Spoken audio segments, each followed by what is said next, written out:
Wewe. Tutamchapa. Mimi nikuja kesho namchapa Yoba viboko. Usimchape. Si amefanya makosa. Hajafanya makosa.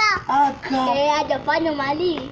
Mpaka ni kwanza ni yani mpaka ni mchape mimi kabisa. Umchape. Tutamchape. Usimchape. Tutamchapa mimi na wewe. Wewe. Amefanya makosa, kwa nini tusimchape? Usimchape, hajafanya.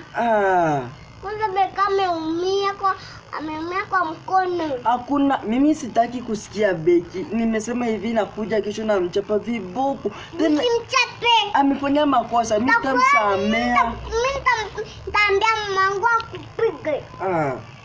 Mari. Tutamchapa si ndio? Alikuchapa hata wewe ukumbuke ile siku alikuchapa kabisa hivi ukaumia hapa. Hajanichapa, alinipiga hapa na mbao. Si ni hapa alikuchapa sasa ukaumia. Ni Beki sasa. Tutamchapa si ndio? Tutamchapa si ndio? Ni Beki na mbao. Si ndio alikuumizaga hapa.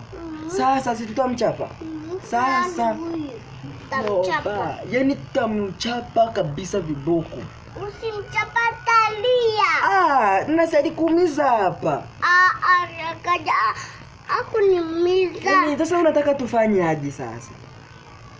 Ukiingia ndani na lalo usimchapa. Alafu nitakunyesha nguo yako kwa. Mimi nimesema tukikuja kesho lazima tufanye nini? Alafu nikinge mavu. Tena unapoteza story. Sawa kaka. Amesema usiambie mtu si ndio? Amesema mara kenda.